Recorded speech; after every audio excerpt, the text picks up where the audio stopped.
I think God trying to keep me humble. Because if I get range in my full voice, it's a honey bun done bun. He know me. I'm going off. I'm going flesh. I'm telling you that. I'm snapping.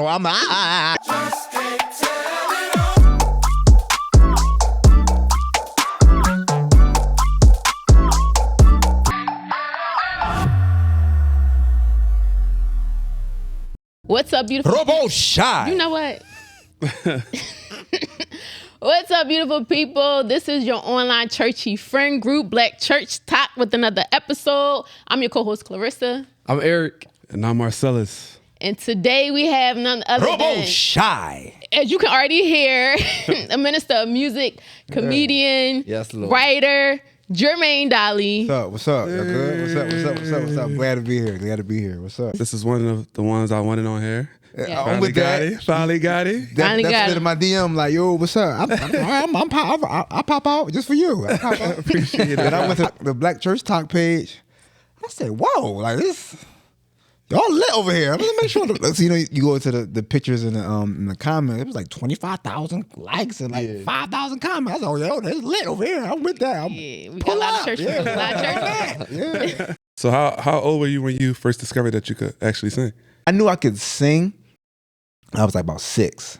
It was like 6 years old. I knew I can sing. 'Cause my dad sang. My grandmom sang. My grandpop sang. My godmom sang. Everybody on my dad's side sung. My brother sang. And so, I just was imitating people in my church. I didn't really like sing solos in church. I didn't want to do that. But we had a lot of women in our church. And they all had high voices.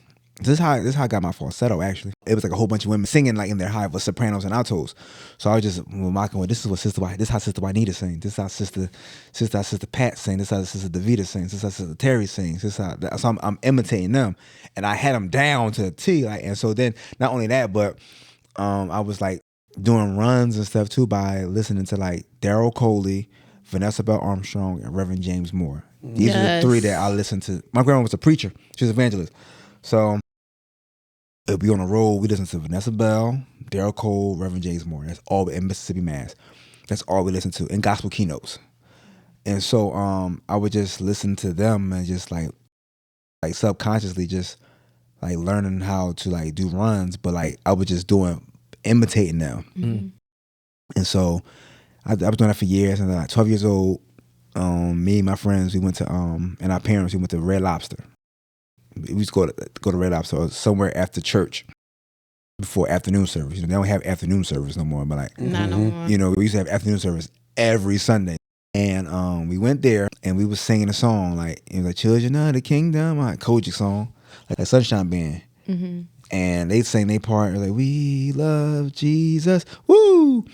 And so I got to my part. My name is Jermaine, I love the Lord. My name is Jermaine, and I love the Lord.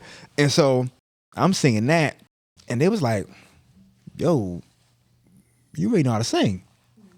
I was like, y'all can't do that.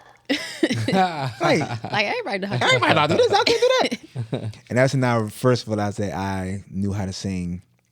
You know what I mean? And so 12 years old, that's when I really like, when other people heard me like, yo, like, you know how to sing. I just thinking that I'm just imitating people, but I actually could sing. So just like all of us, I hear from your story, we all came up in the church. Was that journey linear? I had to go to church, but I think the difference with me was I can go outside too. Not saying that other gospel artists wasn't able to go outside like that, but if you ask me, I done been in like a lot of the major cities in America, right? Mm-hmm.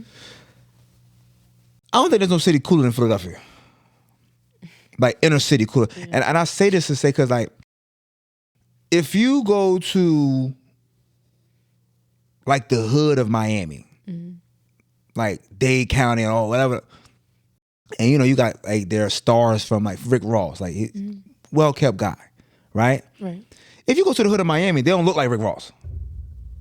Literally. You feel what I'm saying? They like, oh, y'all hood out here. Like, or like go to Memphis, like different places. They don't look like the stars that come in, because the stars got money now and they done went to Hollywood, they done got stylists and stuff like that. You come to Philly, You got Meek and all them. It's a drug dealer on 22nd or something that can look like it's a regular guy. You go to Southwest, regular people get fly. Like no stylists, we just get fly. And we like some of the most coolest people on the planet. That's true. You feel what I'm saying? Yeah. So I was outside too, and so I can go to church. So it's just looking back on it now, I know how to talk to a drug dealer outside and a mother of the church in the same context, and everybody gets it. I don't have to switch up my voice. I don't have to do anything. I can say what I need to say, walk in authenticity, and that's what church really did for me. I didn't really take God serious until I got older, but like church was like, my mom used to say something to me like, make sure you be in church. Yeah. Make sure you be in church. Make sure you be in church. And when I came to college, actually, where we at right now, my school's right around the corner. Westchester. Westchester, let's go. You know what I mean? Westchester. So, and it wasn't until like I got to college, that's when like stuff changed for me in college. Church was always cool, but church instilled in me, like my mom always say, make sure when you go to college, make sure you come home going to church. And it wasn't until I got in trouble when that really hit home for me. What kind of trouble? Credit card fraud, Ooh. forgery, Ooh. drug possession. I ain't judging you. My fault. Are you good?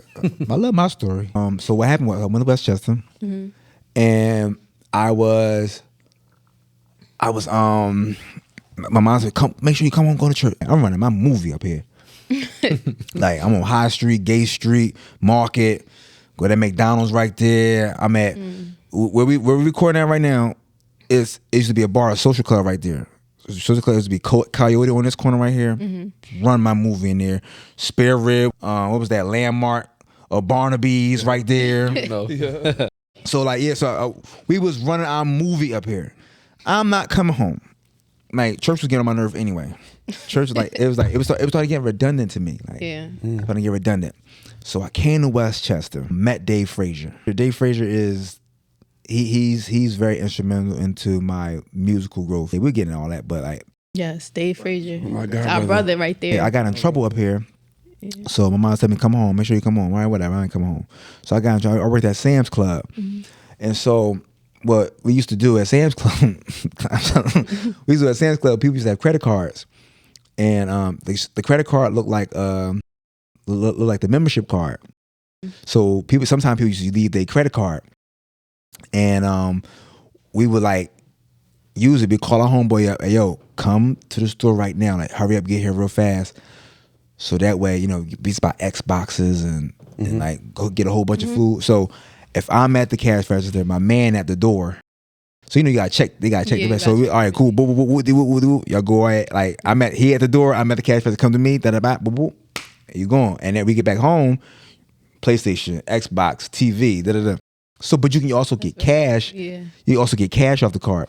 So when this time I was about to get a refund check, tax return, and I just got a raise at my job. My man called me. He was like, "Yo, you trying to make some extra money real fast?" I'm like, "I'm about to have like 10,000 in college." In college, right? And like 05, no 08. You up? You a millionaire? 10,000 in college in 08. Multiply that. You a millionaire? Like you know what I mean? I was in the negative. Yeah, 10,000. I was about to be up. That's So I said, "All right, come home. What's up?" He was like, "Yo, like do this drop off real fast." And cool back. In the process of doing the drop off, we get robbed. So we go back to the guy. We got robbed. He was like, it was a setup because he was like, "Well, I want my money." He wanted to just double up what he was about to put out. So cool. So my man said, "I'm not paying him back." That's your man. That ain't my man. He don't know me. So 2 days later, shot his house up. And I'm like, Wow. let me get this money up real fast. So I had to wait for my checks didn't come yet, so I didn't want to wait. So, but I knew if I can get the credit cards, I can switch out like scan a pineapple for $9.99, and then like it'd be like how much you want to get back. So $60, so I was getting like $300 a day off the card. Jeez. I used somebody's card that didn't use their credit card, so they ran check on me like what was I doing? They seen it, the camera right there. They ran it down. So this one day, I'm going to work. And I see this white guy in there. He got a folder full of stuff. He got a folder full of like like paperwork. He in there and everybody just treat me like kind of like giving me the cold shoulder. And plus I was a great worker in there. Like, I was getting like the Sam's Club Plus rewards. I was getting like 8 of them a day. Like so I'm like a great worker there, right? So everybody's like giving me the cold shoulder. And this day I got like 7 of them that day. They was like, oh, thank you, Jermaine. Like I was like, so I knew what was going on. I was like, boy, right there. I was like, yeah. So if my lunch break came, I had a decision. Do I leave? Or do I like just wait for it? Just wait for it. My shift was over. They took my drawer upstairs. They said, come to the office. Well, Jermaine, we know you did this, da. Why did you do it? I said, my mom was running through hard times. I ain't telling them what I was really doing. My mom was doing hard times, da. And they was like, well, you could have said something. We could have gave you a raise. Shut up.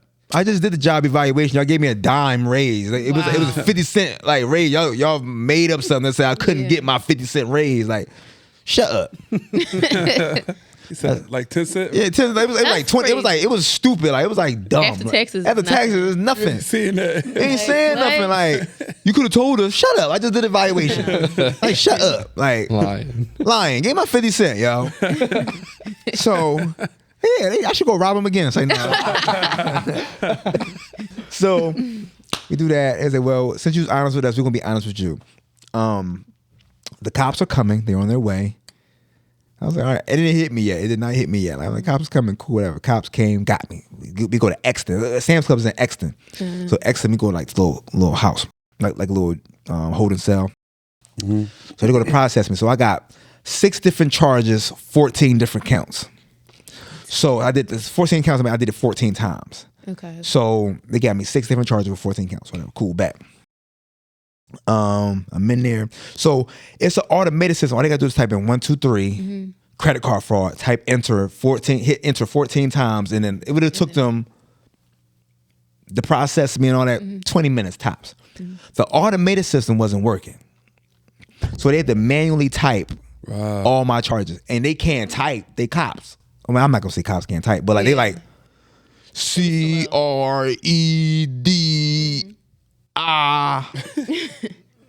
T space bar. Like, it took them about 2 hours. So that was like 9:30. And I didn't know this. The judge leaves at like 11:15. I said, the judge still be judging people at night? At night? Yeah, 11:15. Judge leaves at 11:15. It's about 11:30. He said, well, we gotta take you up to Coatesville. I said, all right, bet, cool. It's still not hitting me that I'm locked. I got. You're like, all right, come on, let's go. I'm like, we out. I got M1s, I got misdemeanor 1s and felony 2s. So you got an F1, F2, M1, M2, M3. So I'm like in the middle, like M1s and F2s. So felony 2, misdemeanor 1. So I go up there. So we driving. So the guy see somebody jart down on the road. He said, he turned around and looked at me, he's like, watch this. I said, all right, bet. He turned his lights on, hawk him down. Like, he hawked him down. Like, that cop car, them cop cars is fast. Like, hawked him down, bull pull over. He said, slow down, dummy, and rolled off. In my mind, right, I said, cops do whatever they want to do. They do. That moment right there was like a moment for me. I said, well, cops do exactly whatever they want to do. We drive, we go to we in Coatesville. We get there, and I said, all right, well, it's just you? All right. Put him in the room. I still have my cell phone in my pocket. I have no phone call. I don't have no nothing. I still have my cell phone in my pocket. My dumb behind says, hey, y'all want my cell phone?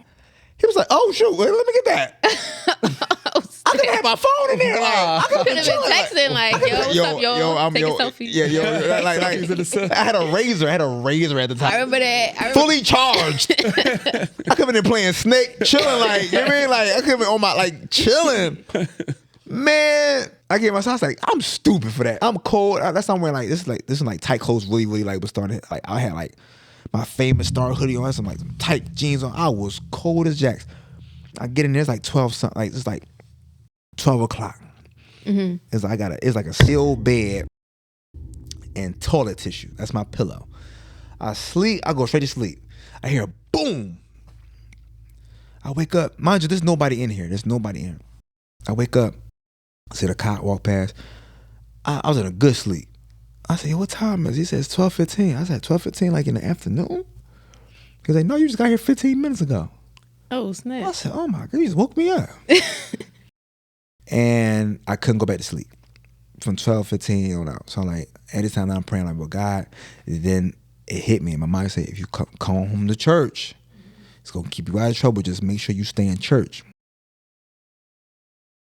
I go there, and I'm praying like, God, if you get me out of this, I promise you I'll serve you. If you get me out of this, I'm still not hit me my charges yet. I said, I promise you I'll serve you. And I go back to sleep, wake up, cops come get me, about to go see the judge.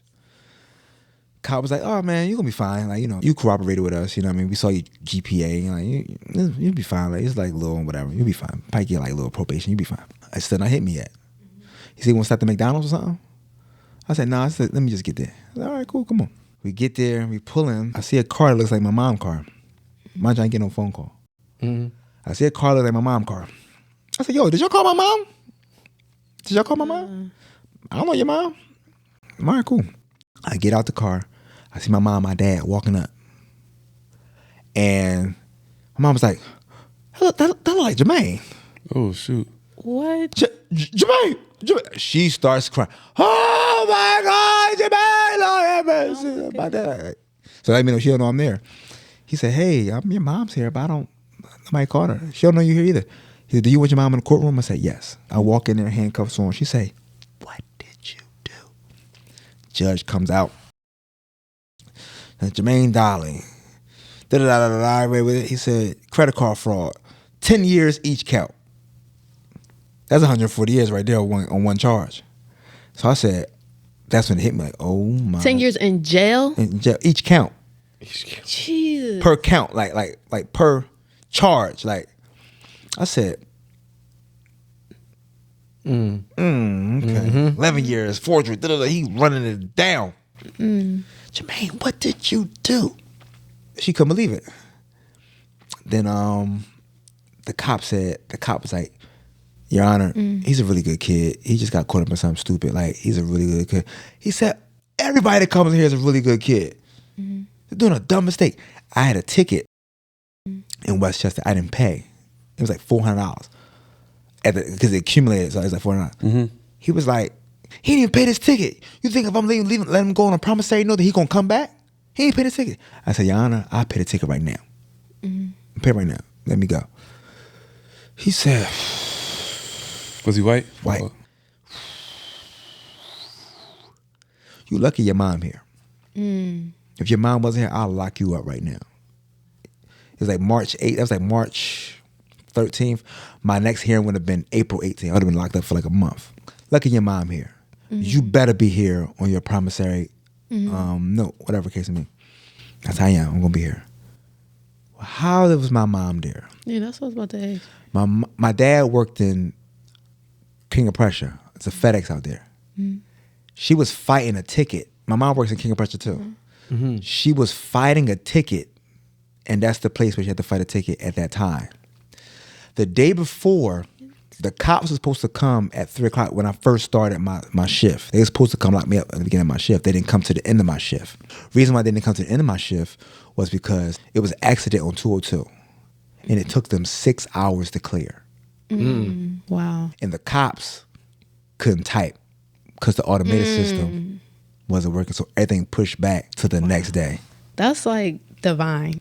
And so from that moment on, Jesus. Westchester had YG, year-end gospel explosion. And I gave my life to Christ that night. Now I was still playing around, but like I took it more serious. Now, I still was outside, but couldn't nobody tell me that Jesus Christ isn't real at that point. From that day till now, can't nobody tell me that Jesus Christ. I don't care what religion you are. I don't care what Imhotep you do. I don't care what rocks you pray to. You break down like the white man did this and that. I don't care. I don't care if Jesus was a purple pissing Pokemon. I don't. There's nothing you can tell me that Jesus Christ is not real. That Bible, whatever that. You can't tell me. And that goes into like, when people have like discussions about like different religions, why you believe in this and what case would be, we already at the back, like we're behind the 8 ball because we're a faith-based religion. So anybody go keep trying to hear, you got to see God for yourself. So I'm just giving you an example. Like for me, this is what happened for me. Right. I called on him, he came. This is my personal, and I grew up in church. I didn't really care about it until that moment happened. Everything played out for me that way. Ain't no stars come together like that. Right. And so that moment for me getting in trouble was the moment for me that I can stand for. And it be sometimes like, we from Philly. Muslims run Philly. You get Muslims are fly, they get the money and all that. You get your fly, educated looking Muslim, they sound very, like, you be like. Yeah. Very convincing. Very convincing. I read the Bible again. Let me check this out. Hold on, let me see. Yeah. It's true. That is crazy. You go downtown, you see them Israelites. Hebrew Israelites. You be like. Yep. Right. Yeah. Call your pastor. Bible, hey, yo, I got a question. Like, talking about this Northern Star thing. Like, what? Explain that to me. Oh, y'all fraud. It ain't about that. I mean, like, you understand what I'm saying? I had to really like dig into my stuff because like you hear, you see all these things and the Instagram. You like if you see Imhotep on there, they break it down. You be like, what? But it was just that moment for me. And now I'm in my word now and like going behind the scenes, like doing my research. I'm like, now I'm putting the pieces together why y'all think that and why I can counter that. You know what I'm saying? So it was that moment for me that kept me like, okay, cool, like I can still be here. Because before that, I was kind of through with church. Yeah. I wasn't going to convert them, but I was like kind of like, I believe in God, I believe in Jesus, but that going to church thing, I'm kind of cool off of it. Right. Yeah. That's an amazing story, and it's more amazing because I went to West Church as well, so I know what type of people they are. Like cops, they ain't try to give you no second chance at all. Throw the book at you at all. And it was crazy for me. Like all the cops were white, the judge, everybody. My lawyer was white. All of them was white, and I got extended grace and favor for sure. Yeah, that definitely was grace. Sure. Yeah. And I don't know if people understand, but like King of Prussia and Coatesville are 2 different directions. Two different. So like I want to say maybe over an hour a distance from each other. So the fact that your mom ended up there, that was like a God moment. Yeah, for real. For sure. That was really God ordained. Not to mention, she's in Philadelphia. That's another hour. Yeah. You feel what I'm saying? Like to work in King of Prussia, didn't have to go to Exxon. Exxon's like 20-30 minutes from King of Prussia. God really worked that out for you. Yeah. That's awesome. Sure. So what moment did you decide like I wanna do gospel, or I wanna write gospel music? What was that decision like? I was in a relationship. I was terrible in a relationship. I lied. I cheated. The last straw was, okay, cool. I got caught up in a lie that I told a year before. So the lie came back, like it came back on me like a year later. No lie, the lie came back like a year later. So it came out, I'm done with you. I knew she was done. I was cool back. And so Nick, I can't say that word. Guys, it might slip out today. I'm not on that now. So, but I'm gonna try not to.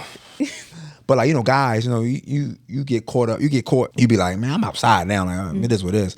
But at this particular moment, I didn't have that. I did not have that. I was in my room one day.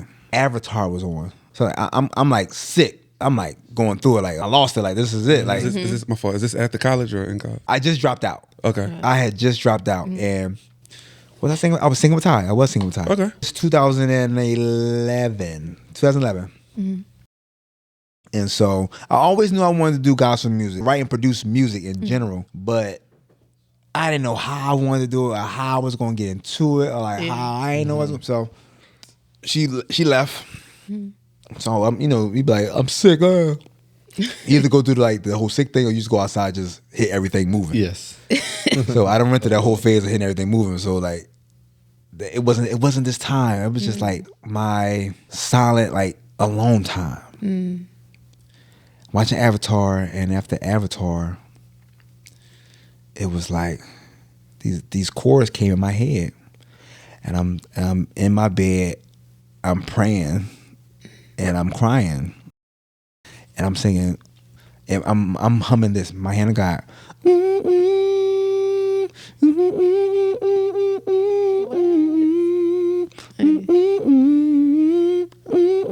I'm doing my hand. I'll go.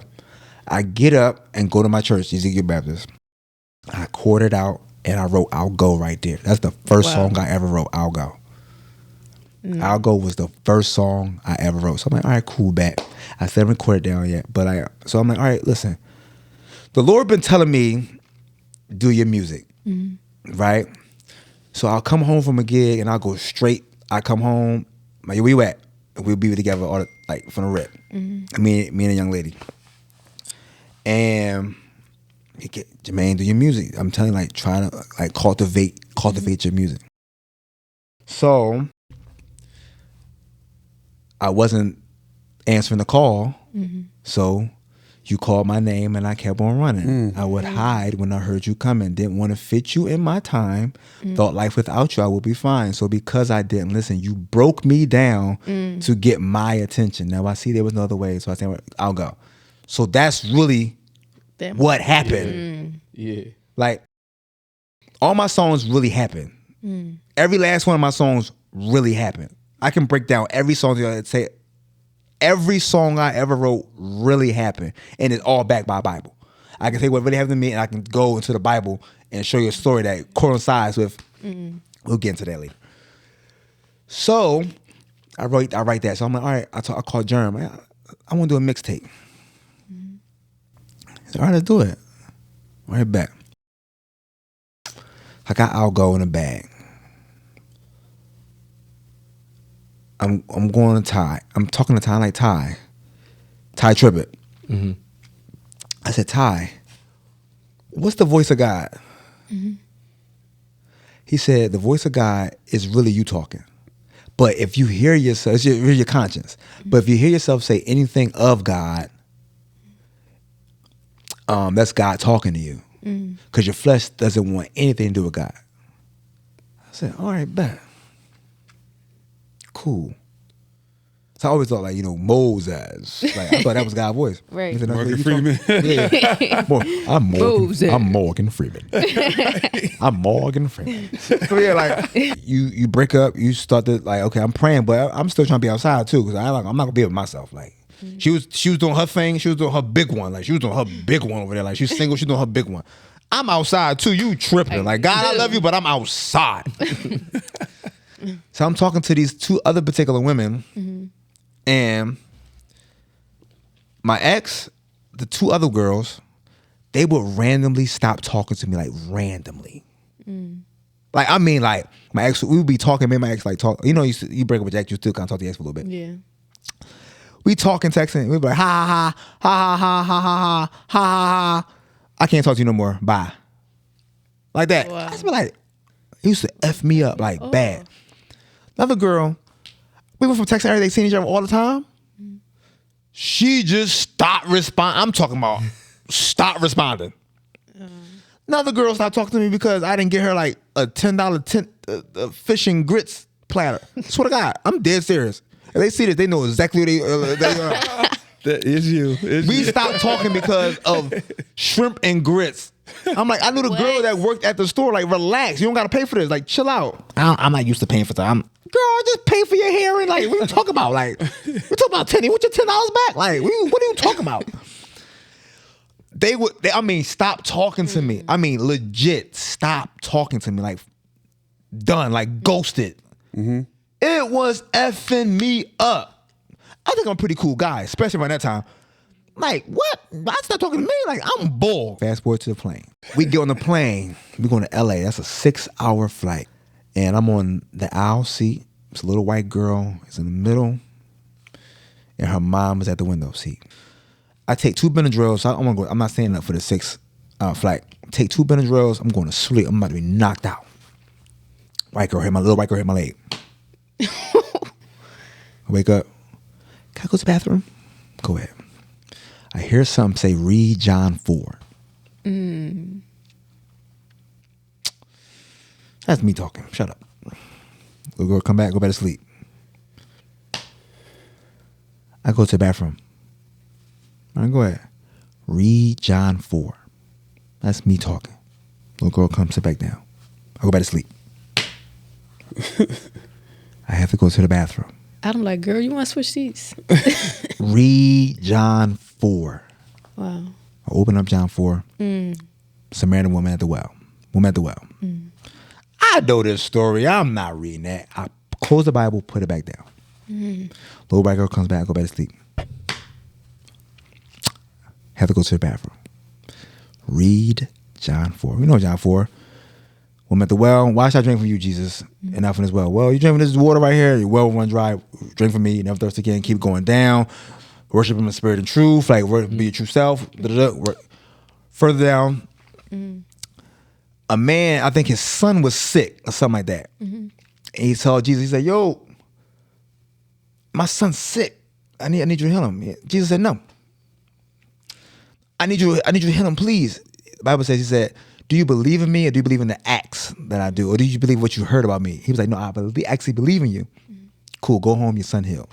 He go home, his servant run outside and say, yo, he healed. Your son's healed, he's healed. What time he got healed? Probably like 1:30 yesterday. Then remember that yesterday, Jesus said your son was healed around that same time. Cool, back. I'm just paraphrasing. And then it was like a movie for me. A movie, like, it'd be like fast, like, shh. It all hit and I just I start bawling, crying. Women was my well. Women was my well. I was trying to, like, you broke me down to get my attention. Okay, cool. Okay, I got you. Do my music. Then I wrote the voice after that. I can hear the whispers on the echoes in the back of my head, sitting here confused on everything that's being said. My mind tends to tell me things, words on the right thing to do.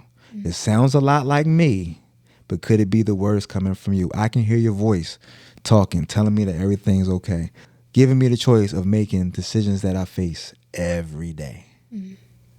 So that's how the voice came. And so the voice, I'll go, surrender, I'm ready. All them songs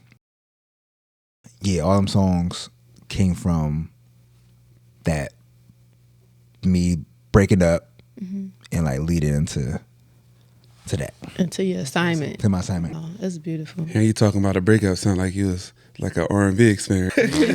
You know what's crazy though? So when people, everybody was cool. You know what I mean? So we all got mutual friends and all that. So when people heard I was doing a mixtape and I had a song called Separate, like the song sounded like I was coming at her. Oh, the song titles felt like I was coming, like I made a diss track, and she was on Twitter like, I don't know why he keep talking about me for like no, it's God. So like, got it, Eric. But she didn't hear, did not hear the mixtape, right? She didn't hear the mixtape, and so. Because everybody was gassing like, yo, like he coming at you. But I'm like, so we finally talked. I was like, I'm not coming at you. It has nothing to do with you. Like this, Separate was a song like it was actually me putting you before God. Yeah. Right. And so because I made you my God, he had to separate me. I'm not coming at you, but like real life. This is real life. I really had you before God. Like before my assignment, I really had you on that type time. And so we sat down. I said, listen to the drum. She listened to it. She was like, this is really good.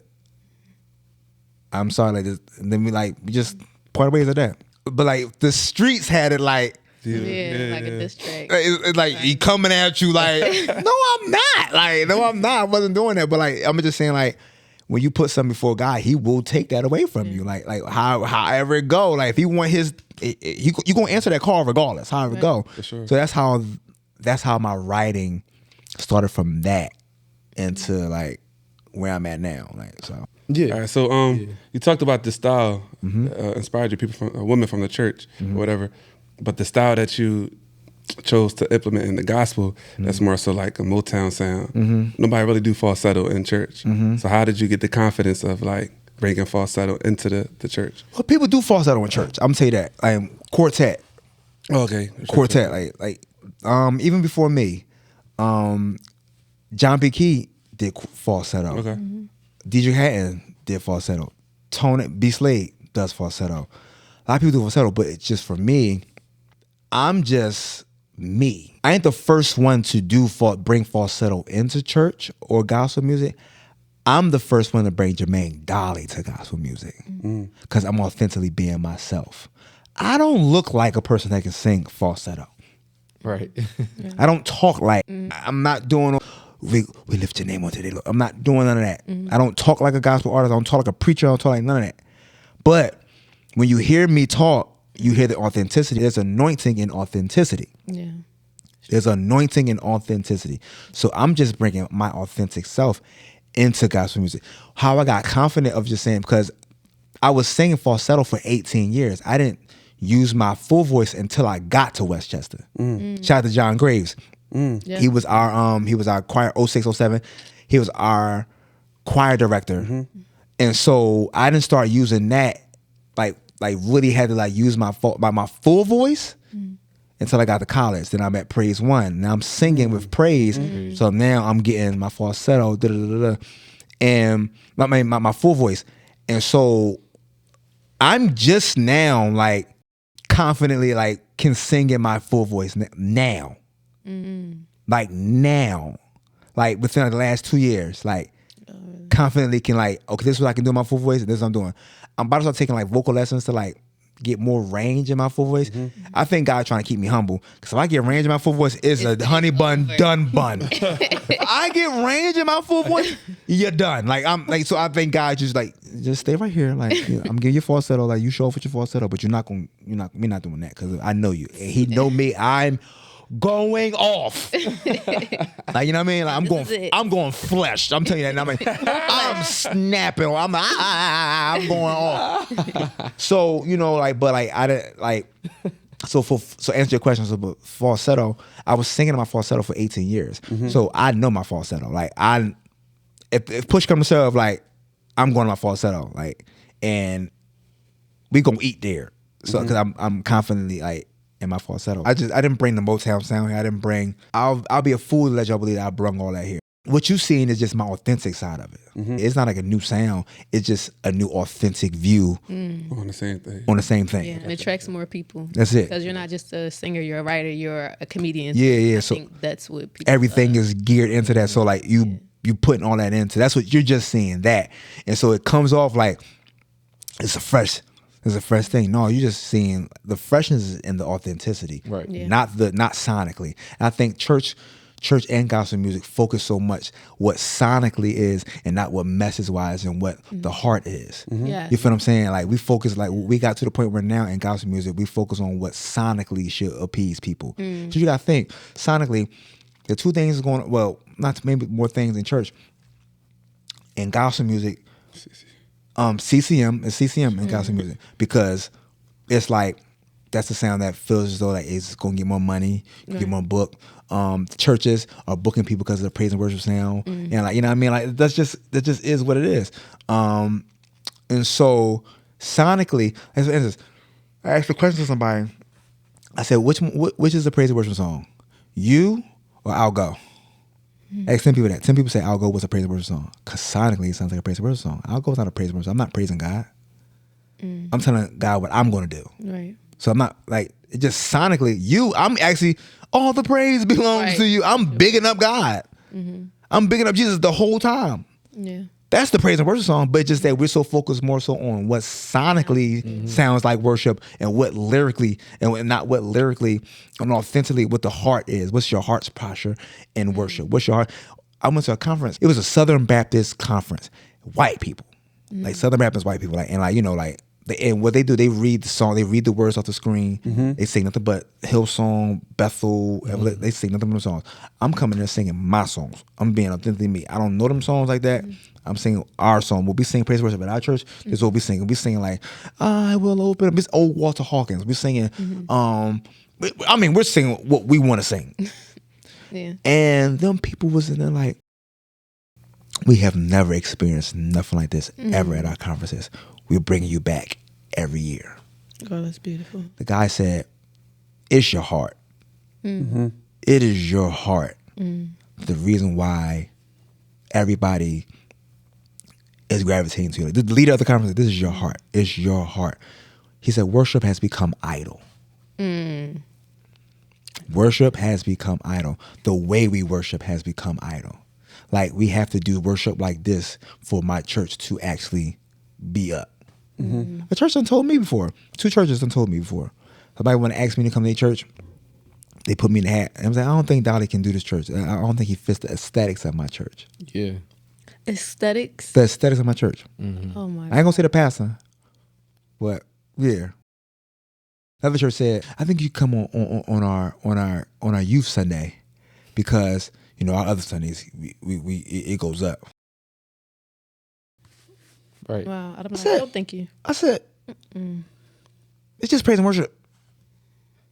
You know, like all y'all do is just sing songs on the radio.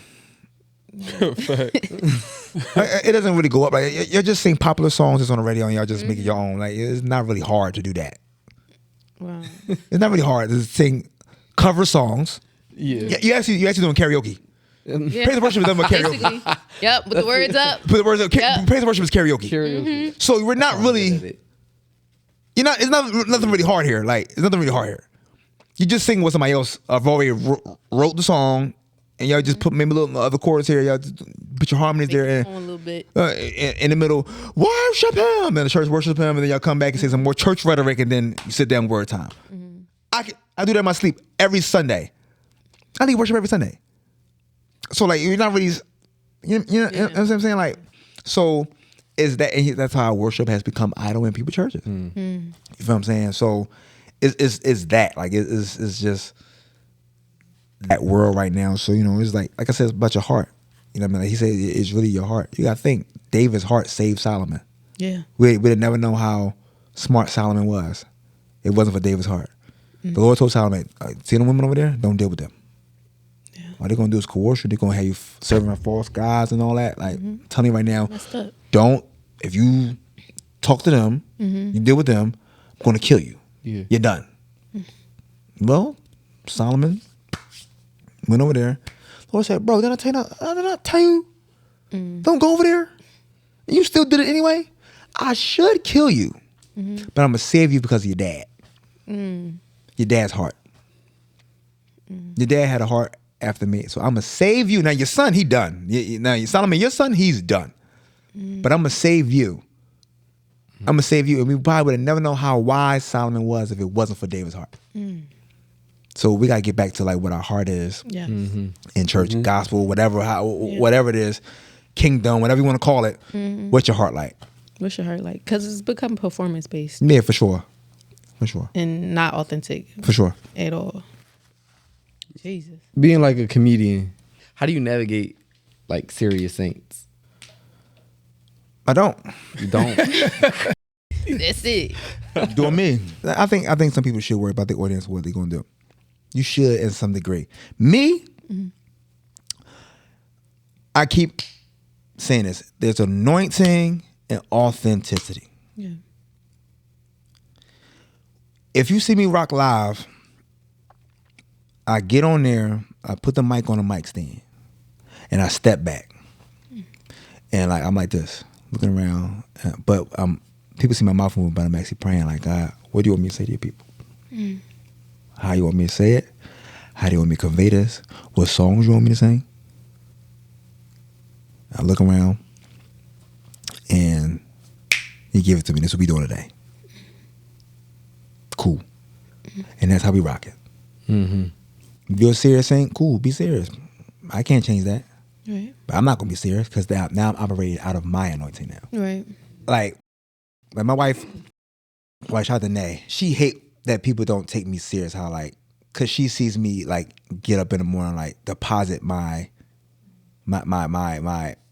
prayers in the morning. Like, get up out the bed, wake up, 5:50, long ago at 5:50, me and her pray at 5:55. It's dark outside. Yeah. Them covers are feeling amazing. And to have to get out that bed, because where our crib at is like a little pond in the back. So water is like where, like, I hear God the clearest. So it's cold, so I'm in the living room, but I'm facing the water. That's at like 6 o'clock to like 6:30. Like, I try to get 30 minutes and read my word and, like, pray. So, you know, I get them deposits, and she see that. Yeah. She see my sacrifice. Okay, so she see that. So like I just put a video up. I'm at Marvin Winans church, and I'm singing "I'll Go." A lot of people hit me up. It's like, we didn't know you write like that. I've been in the game, like I've been doing this for like about a good 8 years now. Like, you know what I mean? If I include my mixtape years, that's about 12 years. People's like, yo, I didn't know that. Whoa, like, I gotta go back and see your album. Like, you know, cause like my stuff, I'm clear, I understand what it is. Like my stuff is presented like Kitty Bop. You feel what I'm saying? Like you got I Don't Want to Be Moses, so the beat come off like, You got Coming Knocking on the Door. A couple people went in my DMs like, I've totally disregarded Coming Knocking on the Door. Cause people was like, what is this? What? I love that song. But Coming Knocking on the Door, if you listen to the words on Coming Knocking on the Door. It's like a witnessing song. Exactly. It calls Christians to do what we're supposed to do. Come back to church.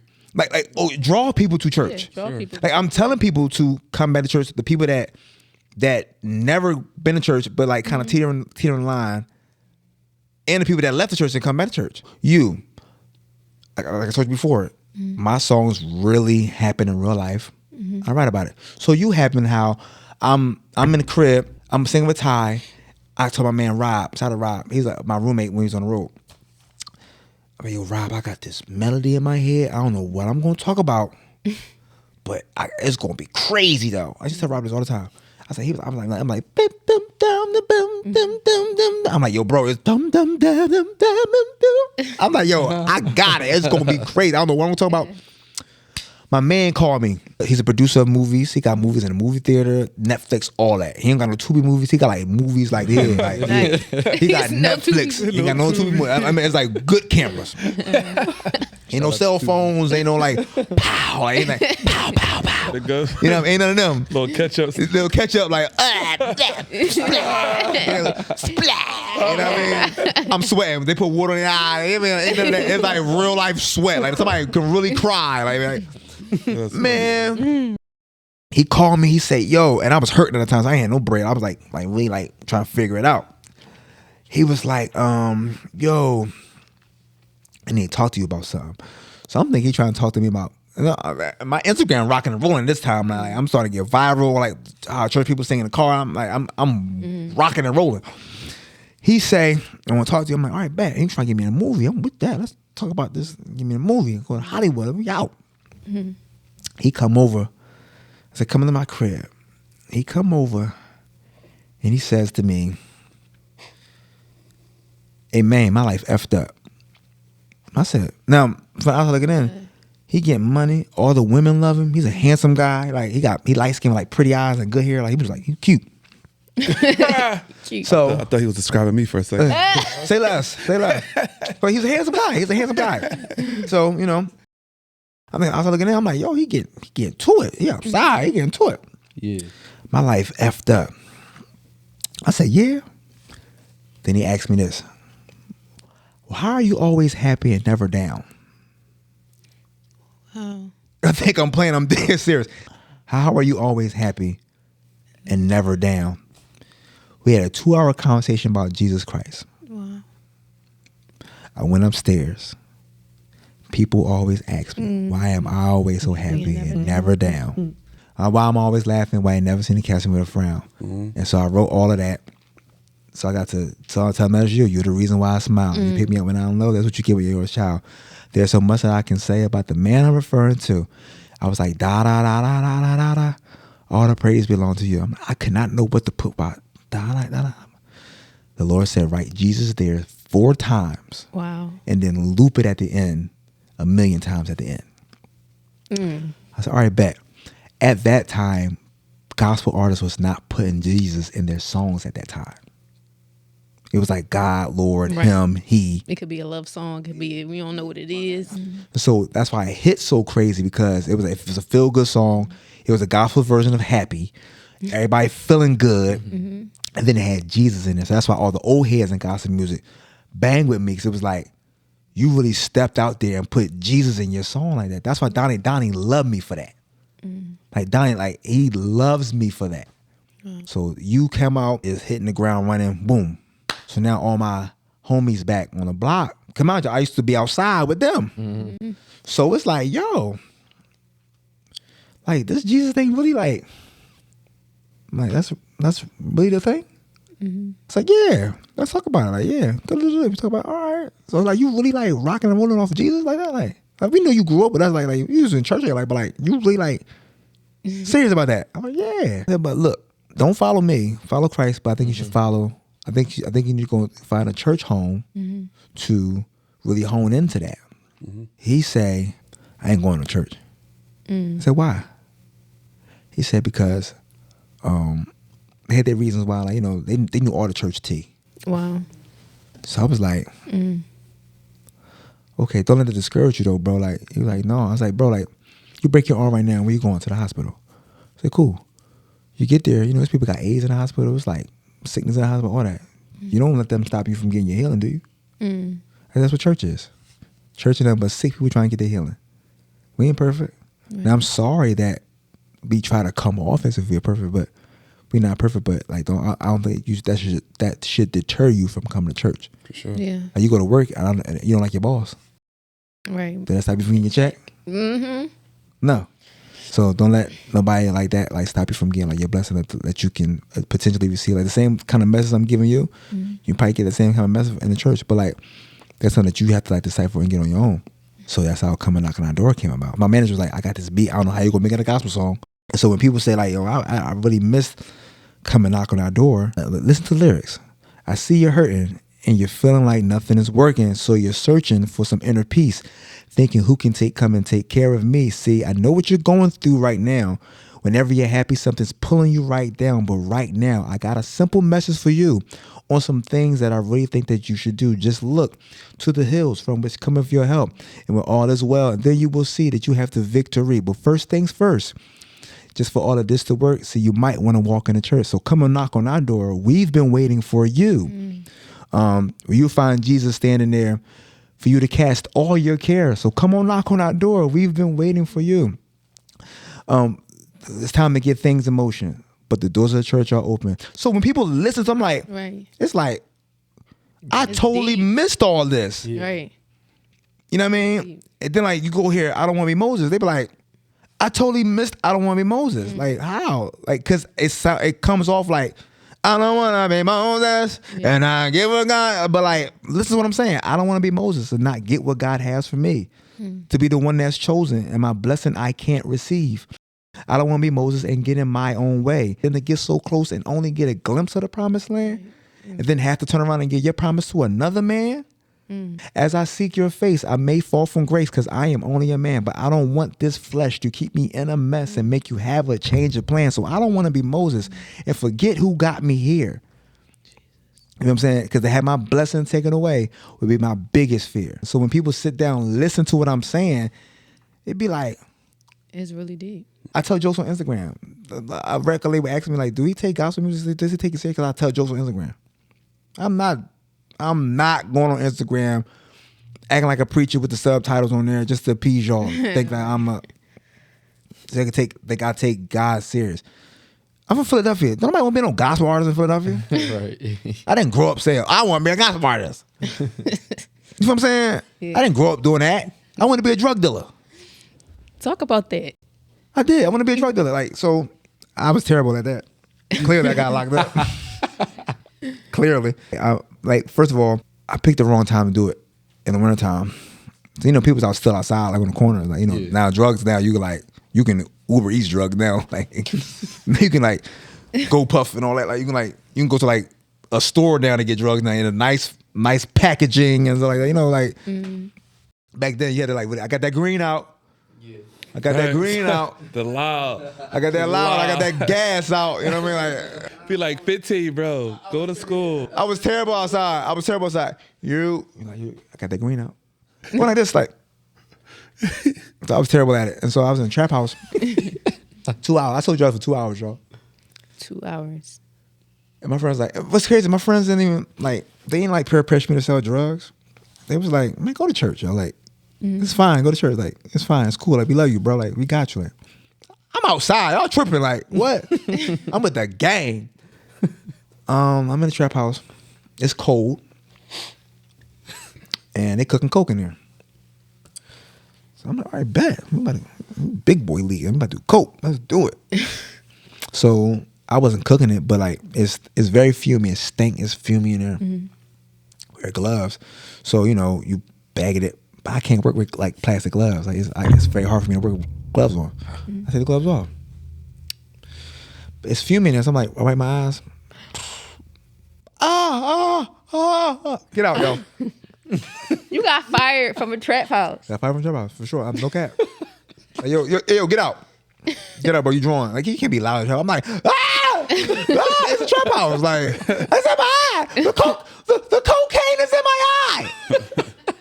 Like, well, I'm loud. Help. I'm like, Robert, get the water. I'm saying people's names. I'm like, cocaine. Like, I'm drawing in there. Like, the full government. Robert, please help me. What? No, get out, bro. Like, you gotta go. So yeah, so my drug dealing stint was very bad. Now I just watch like Narcos and all that. Like I like watching drug dealers. I just live my drug dealing life. Like Tommy and all them. Like Ghost and Tariq and all them. Like, I do have a question about you. So you just said we kind of know some mutual people. Is it true that when you first performed I think it was like a restaurant or something, I'm not really sure. Did you have the whole song written out, or was it only up until like the hook and that was it? The whole song's written out. It was? Oh. So after I had a conversation with my homeboy, we called Germ, shout out Germ, we bred. Went to I recorded like my mixtape, everything. Even my first album, like in the basement of his mom's house, in a closet, they had like old church suits in there. And so I didn't know vocally what I was doing, like leading up to you. Like my mixtapes leading up to you, I didn't know vocally what I was doing in that booth. And now my album, I met M Bass, he vocally produced my first Dolly Express. So I had the demos at Germ House, and then I went down to Atlanta and did my album like that, whatever. And so before I did that was the Love concert. I forgot what they called it. Love Music, something like that. But it's John Graves' joint he does in August. And he asked me in March. He said, yo, you want to do my show in August? I was like, nah, I'm cool. I wasn't trying to be an artist. I stopped singing with Ty at that time. I'm like, all right, now I got you now. Like I'm cool. So months go by. And July came, and my wife, she was my girlfriend at the time, but my wife, Nay, she said, yo, why don't you ask John to sing on his joint? I was like, he asked me like in March. I don't think he got time. She said, just reach out to him, ask him. So I texted him. I said, hey man, you got any room left on the show? He said, oh man, I want to give you 20 minutes, man. But he's like, but I really just got maybe 5 minutes for it. Right, okay. I said, that's all I need. Give me 5 minutes. So I go there, and Jules on bass, Jay on keys, Jerm on drums, and we got the track. I'm just try it out, see what happens. I'm just try it out. I go in there, people. Everybody was like, 'cause first of all, I don't sing. Like I don't like. I was doing like gigs, like, but nobody was really outside like coming to my gig. I was just like, trying to get my $200 and go buy some sneakers. Some sneakers. Yeah, some sneakers. Like so. This was a show like the Singers of Philadelphia was there. Nice. Like this was like okay, like this is one of like this is my biggest show to date. Not to date, but like at that time, like this was like, John, like all the performing arts people. So it's like the eclectic, artsy singers of Philadelphia. They here at World Cafe upstairs. Okay, gotcha. We there, and I mean people killing these sets. I mean people coming out there, they rocking and rolling. It's a good night. And I go there, they got Jermaine Dolly. I was like, what? So come on. And come on. So I'm like, oh God, here we go. And people always ask me why am I always so happy and never down. Everybody was like, oh. So I do so another. You might as well keep going. Yeah, so I'm not doing that. So we doing that. Like, so then I wake. So everybody come in. I wake up every morning, thankful of another day. Everybody say, oh! I said, we got, I turned around, I said, we got one now. Like, I said, man, we got one. I turned around, looked at the band, I was like, ooh, it's lit. It's lit. What? After I done singing, I mean, the place goes crazy. I said, all right, I might got one. This is when Instagram just did 15-second videos. Yeah, I remember seeing this. Vine was 6 seconds. Vine was 6 Mm-hmm. seconds. Instagram did 15. And by that time, because Vine, you can get so much done in Vine with 6 seconds. It was like, you gave me 15? Oh, it's up.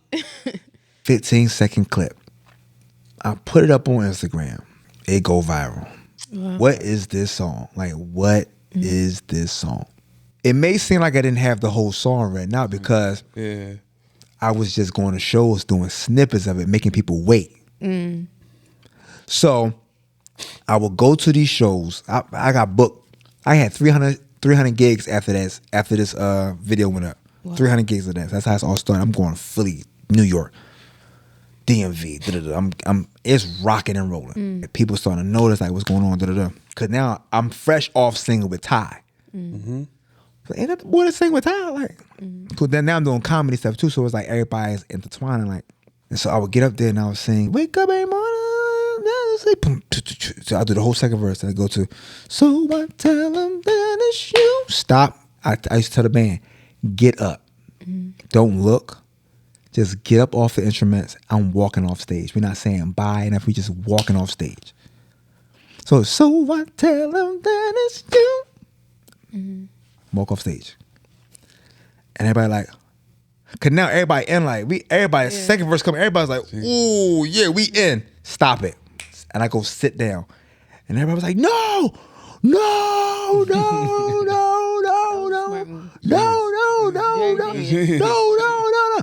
Good marketing. No, go ahead. I'm done. I had you, and I just remix like "Come By Here." My church melodies on. I would do that, and then I did you. That was my set. And then when you finally came out, that's why it hit so crazy because everybody wanted to know what is the rest of the song. Sure. So it for like 2 minutes, I was trending on iTunes more than Taylor Swift and Fetty Wap. 2 minutes. It trending. It was Jermaine Dolly, Taylor Swift, Fetty Wap for 2 minutes. I got the screenshot somewhere, but I was about to ask you that. I have it. It's like I have it. Actually, I find blow it up on the wall. Yeah, I have. It's like That's decent. It was Jermaine Dolly, Taylor Swift, Fetty Wap for 2 minutes. That's awesome. For 2 minutes. So that's how you started off. Like, That's decent. That's genius. So it has been discovered now that you start to write for one of my favorite singers, Leslie. How did that start? It was crazy. Shout out to Leslie too. He's one of my favorite singers. So I was home chilling, watching BET Honors, and he said, "Come to the stage." I didn't catch his name. I wasn't really paying no attention. He was singing a cappella. I said, "Who is this guy?" They said his name Leslie Odom. I mean, he sang a cappella on an award show. Wow. Like, there was no. unheard of. He sang a cappella. I said, "Yo, who? His tone, his phrasings, everything was just like." I look him up, download all the stuff. Thoroughly impressed. Then I find out he's the guy from Hamilton. I said, "Yo, cool." 2 weeks later, I get a follow. Says Leslie Odom Jr. I said, "I know this ain't the guy from BT Honors." Like, wait, nah. I go to his page. I'm like, "Oh, it's just him." He verified. Like, well, shoot, that's like what I'm doing. He's liking all my stuff. I'm like, "Yo, he really like tapped in." Like, cool. He invites me and my wife to Philly to go. He said, "Yo, I got a show at the Kimmel Center. Come here. Love to meet you. Okay. Nay, go to the Kimmel Center. Be out. Get our tickets. We in there. It is nothing but white people in here. I said, you big. Yeah. There's only 5 black people in there. Me, Nay, his mom, his sister, and his aunt. We're the only black people in here. He tears down the Kimmel Center. He was going in for him. And his manager come out and say, hey, Leslie wants you to come to the back. Cool, we go to the back. I meet him. He said, hey man, I'm a huge fan of yours. He's like, man, serve, I'll go, waiting. He's naming songs. At the time, these are not singles yet. Mm-hmm. These are just album cuts. Serve, waiting, come and knock on that door.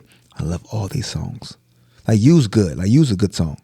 But serve, I'll go, testimony. He's naming my songs. He's like listening to your. He listens to my album. Into like, your whole joint, yeah.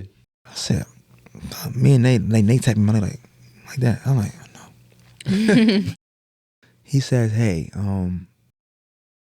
you're a genius. He was like, so prior to all this, I'm like, I want to bridge the gap between the streets and the church. Mm. I want to just just bridge that gap, so you can be cool and still go to church. You know what I mean? Draw people in with my comedy. You know what I mean? And at some point on my page, you're going to see something about Jesus Christ on there. So these are just baits to get y'all in, whatever. Mm-hmm. He said, you're a genius. He said, this is how you're a genius. You make gospel music. You make Bible-based gospel music that can fit in top 40. Mm-hmm. You do comedy. You do genius level comedy, like the co-parenting stuff. Like he know all my stuff. Oh, yeah. He's like co-parenting. You do if a slave has cell phones. These are like genius level comedy things that you're doing. Mm-hmm. He said, and you're hood. He's like, how you make all that work? But you do. Mm-hmm. I need that type of genius level stuff for my album I'm about to work on. Now, mind you, I haven't wrote anything outside of myself, like R&B. First, let alone R&B. I wrote my own stuff. Mm-hmm. I don't know how to do nothing else. He said, "Come." He said, "I'm gonna hit you up, and we're gonna do it." I said, "All right, cool, bet." Take my number down. Boom. Mm-hmm. He texts me. Like 3 months later, church people, you talking like that. Yeah. Hit you up, Doc. Let me hit you up, Doc. Yeah. Let me hit you up, Doc. Yeah, Doc, I got you, Doc. We gonna work, Doc. We gonna work, Doc. Bye, boy. So I'm like, I wasn't even expecting it. He texts me, hey man, what you doing December, whatever. I said, I ain't doing nothing. He said, I'm gonna fly you out to San Francisco. We're gonna work on this album. I'm gonna have my team email you what we're looking for, and pull up. All right, so I get the email what they're looking for.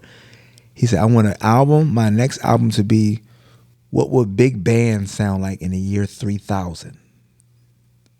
So he wanted to fuse gospel, hip hop, reggae, alternative. He wanted to fuse everything under the umbrella of big band. Mm-hmm.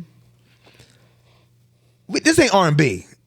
So this is a level of sophistication that you need to have, tap into. You gotta read books. You gotta you gotta know some stuff to tap into what the stuff that he want. I'm not qualified for this stuff. I get to the airport. We fly to San Francisco. He picks me up. I got a drive right there. He picked me up. The driver picks me up. Mm-hmm. We drive to the place. And I see on the place that said, you're going to be at Skywalker Ranch. Skywalker Ranch? I'm like, I'm not thinking about it. I'm not thinking, Skywalker Ranch, whatever, cool. Skywalker Ranch, or whatever. I think it's called Skywalker, or whatever. Not knowing it's Luke Skywalker. Yeah. So we at George Lucas Estates. Sheesh. He owns a mountain. It's crazy. He owns a mountain. Owns a mountain. It's so much land. It's so much crazy. I pull up. There's all these producers and writers there. I'm like, hi, I'm Jermaine Dolly. Oh, you're Jermaine. I'm like, Leslie keeps talking about you. I can't wait to work with you. I'm like, oh my God. We sit at the table, we got to introduce ourselves. People that work with Janet Jackson, Michael Jackson, Beyonce, Madonna. It's just like, what? So I'm telling my story. I told my story. I got locked up. Everybody was like, wow, you're here? And so I'm like the delinquent, like, wow. And you write music? Oh. Man, the next day we get to the room where George Lucas actually like scores his films. Wow. It's nothing but the top keyboard stuff just sitting there upside down. Like it's like North and montages and stuff like that. It was like, wow. What? We break up into rooms and all that. And so I'm in this room with these groups. So the other two rooms, they got like all the producers in there and they got their turntables. It's like, I ain't got nothing. I got a cell phone. I ain't got no laptop. I ain't got no nothing. I just got my cell phone. I'm not used to this. So the girl said, we're going to do a song called Petty. You know, I just broke up with a guy. I just felt like being petty. I said, all right, bet. She said, some like, yeah, some like, yeah, petty, petty, petty, petty, petty. I'm like, this is trash. But I can't say nothing. I never did this before. Yeah. I ain't got no writer's credit. I'm trying to make it like I'm trying to get in. Leslie come in here. He said, okay, let's demo it. All right, I said, but I know BS talk because I do it. Like, I'm like, yeah. So we sit there demoing it. I see his manager in the A room. His manager says, I read his mouth. He's like, what the F is this? I said, oh my God. I said, I'm not going back in that room. I sit down on the piano and I start doing like something. I had a little medley I had already. And so I'm playing it. And they was like, so his top writer and his producer came out. I was like, yo, what's this? This is a medley I had. And so he's like, yo, this is crazy. So his manager come out, was like, yo, you gotta go back to your group. And so he go back in the room and was like, yo, Jermaine's not with his group. Leslie said, leave him the F alone. He working. So we record that out. So now I'm like, I start to calm down. But before I'm like, God, why am I here? Like, you know, like, why am I here? I got you. Just chill out. I got you. All right, bet. We go into another room. We break up to a different group. Shout out to my guy Ray Angry. He's playing something on the drum. So Leslie says, hey, I'm like a nice little love song. I say, cool. So I write something raunchy, like it was like the girl, but I got the falsetto down. I got all my stuff down. So I write something like some. I'm like doing that, and so I'm writing something like a girl at the bar. She see him, she want to take him down, but she look real pretty. But I was like, I know you like this. Like you really like you nasty, you aggressive. So I'm coming from that angle. So Leslie was like, this sounds great. It's just not for me. I need something more sophisticated. He said, think about your girl. I said, all right, cool. Such a joy to have you in my life. When touch from you, it feels like paradise. I don't know. I said something. The Lord that came to me. Like I said something. I was in my bag with that. Like what? And so everybody come off. And so I'm the dum dum da da da da. I'm doing that. And Stephen Greenberg wrote. He's the head of the label, but he wrote "Who Let the Dogs Out" and "Bop" by Hanson.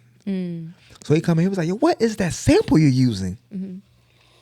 My man was like, what sample you hear? He was like, you don't hear that? He's like, no, what are you talking about? He's like, that da da da da da da. He said, that's him.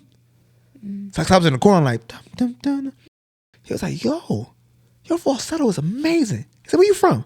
He said, you from Philly, right? I said, yeah. He said, makes sense. I said, what you mean? He was like, Philadelphia is where the falsetto originated in the Black church. I'm a gospel artist from Philadelphia that used my falsetto. And from then on, I calmed down. Wow. And then I wrote You're My Everything on that album, Mr. Album. And everybody heard that. And then the next day, everybody wanted me in their rooms to like top line. Top line is like give a medley line. Like, and so I can do that with like, I wrote on Pressure, Under Pressure, Hummingbird, standards, but I top lined it like, Yeah. "Things are getting cold." I'm doing that, so then we just got to put the words in like that. And so I got on 5 songs with a cell phone. Wow. 5 songs with a cell phone. I didn't have nothing. I got on 5 songs with a cell phone. And so that's how I got on Leslie Odom's album, and that's how we became cool to this day now. When I listened to Under Pressure, I was like, this sounds like Jermaine. Yeah. Like Something from the start. Yeah. I heard it. Even like days are getting cold. Darkness lies from inspired. Darkness lies on inspired dreams, and it all down on me. And you're cornered and can't get away. Being so, I was so surprised. I was really good. Days Like, this is are me? getting cold. I was surprised at myself. Yeah. Mind you, I like now I can write like that now, but at that time I was like, Yeah. where's this coming from? Like, you know what I mean? And so that experience, after I got done that experience, I came back home with a different level of confidence in my writing, my anointing, and so that right there is what started me. How I'm like, when y'all hear my next album, like y'all hear like The Assignment, Leslie Odom started that process, my head, my mind going that way. So it birthed something else. It birthed something else. Like I was already writing like, okay, Serve is a good song. I'll Go. I Don't Want to Be Moses. Like them 3 songs is like the songs I've been like, okay, I really like dug in and that's like my kind of like, ooh, like Jay-Z's my favorite rapper. They're like my Jay-Z, like, yo, that's kind of crazy. They like my coming knocking on the door, like, so them songs I stand on them songs. Okay, I can write. But doing Leslie Odom stuff, I'm working my left side of my mind more than my right side now. So now I'm like digging in deep to like different stuff. I'll let y'all hear some stuff. If we got time, like after this, I'll let y'all hear some songs like y'all can hear like the depth of like where my writing is at now. And not just Leslie Odom, but like me being married as well too. Like open up the left side of my mind too. One who's not one with his wife, prayer should be hindered in heaven. Wow. If you're not one with your wife, like if you're not one with your wife, like in that area, because like I was single, I was chilling. Like, okay, I can do whatever I want. I was booked and all that, like living in sin, all that. I was booked doing all that, blessed and all that. I got married, things changed. Now it's like you gotta like hone into that. Assignment. My album called The Assignment. What's your first assignment? Your wife. After God is your wife. And that's biblical. That's biblical. It's biblical. So my wife tapped into another side of me too, like on my writing. If it wasn't for her, this next album when it wouldn't be right. When it came out, I had to get my house right before. Yeah. You know what I mean? I had to start writing that second album. That's beautiful. All that from being your authentic self. For sure. Yeah. So what you got coming up next, Dolly? Let the people know. On the Dolly Express. What's next on the Dolly Express? Be tapping into like movie stuff. Like Ooh. I got a comedy. I got a 45-minute hour comedy set. For sure. Yeah. Secular conversations that church people should have. Secular conversations is not going to be no like the choir does this. It's like really like real life conversation. I tell you about it like out off the camera, but like but no, like, it's a good time. Like it's gonna be PG-13. Definitely, it's gonna be controversial until people watch the end of it. You got to watch the whole thing. So if you just take episodes of it, I'm being controversial. I'm not. I'm not gonna say it because it's gonna ruin it, but I'll tell y'all. But like no, and then my album, that's gonna start off everything on the Assignment album coming out. I ain't gonna put a date on it, but like I got like 4 more songs to do. But the Assignment is really good. All the stuff I told y'all today. Yeah. All that is what led up to the Assignment album. It's everything geared around all the ups and downs, the uncertainties, all the emotions that don't get talked about in church about following God's assignment. We all talk about like, you know, he won't put more than you can bear. He does this. He'll make a way. Yeah, but I'm the guy that's gonna tell you that, you know, you have to do something yourself. Right. Like, yeah, he gonna come through when you want him. He gonna be there right on time, but you gotta know how to have a clock too. You gotta know how to tell time. You know what I'm saying? He gonna be there on time, but you need to know how to tell time. That requires you to do something. So that's what the Assignment album is all about. I'm very excited about that. Be excited too, man. Yes, sir. Thanks so much. So much for coming.